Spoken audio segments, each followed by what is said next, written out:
She's one of our own. If you heard her, you already know.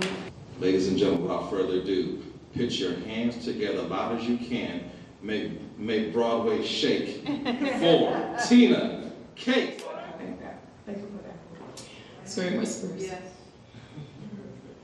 A girl out of breath, panting, exhausted, vulnerable to that cry within, screaming loudly over jealousy and insecurities, unaware that she was being manipulated by that demon that lay dormant inside of her.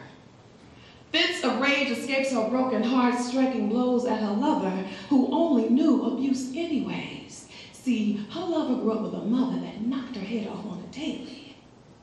So this is how you show me you love me. You love me, don't you? I do love you. My soul open wide, being everything but nothing at the same time. See, the bully was in my mind as the rage to control. No longer that gentle lover I knew before. Transformed me into an unknown I dare not know, controlled by my emotions, unable to even see as before, praying to God, please.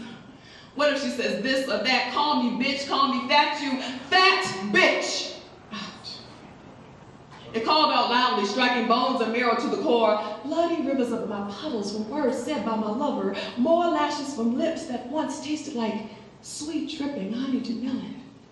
Now salty with hatred and venom.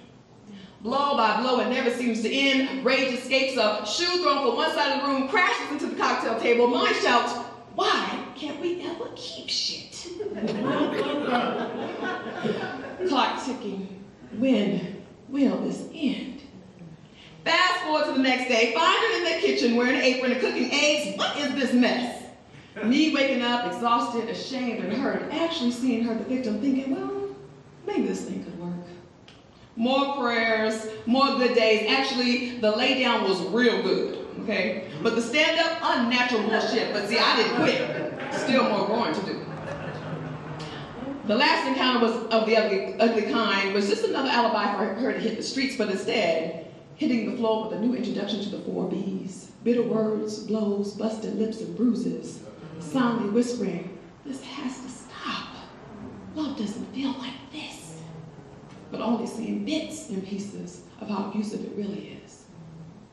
A day away where lessons are learned, contemplation, reflection, the truth unscorned. Picked up the one thing that I learned, that the end of this would only wind up in the hospital, prison, or the morgue. Screaming whispers that save my life, knowing that the Lord himself is not done yet with my life. Whispering, you are only in control of your response. See, you are only in control of your response. You are only in control of your response. I got it. Tested in the worst way, but one long night she was ready to fight, started the lashes, the fat asses, the whole act so I can give in like I used to, trying to scurry up anger and hatred. I mean, she was downright evil. Not this time. Peace entered me and traveled through each bone. Not this time. Serenity circulated my blood and touched each limb. Not this time. See, the Lord himself shelters me in his blood. This time, my bully won't win. Looking at her, the woman I loved looked unfamiliar. As if looking at her through glass, I felt no longer in prison. See, words were thrown, but they didn't hurt anymore. My bully didn't win as our own rage grew stronger within, wanting me to turn into something I'm not, am not, and will never be again. Hearing those old sayings, baby, bullies aren't born, they're made. See, the terror that once made his friend to strike back was now intact. No longer living in the fear of verbal abuse that made me snap. Made new decisions on what I expected. And one of my very first rules, none of that, no kind of crazy or abuse, will ever be accepted. Screaming whispers.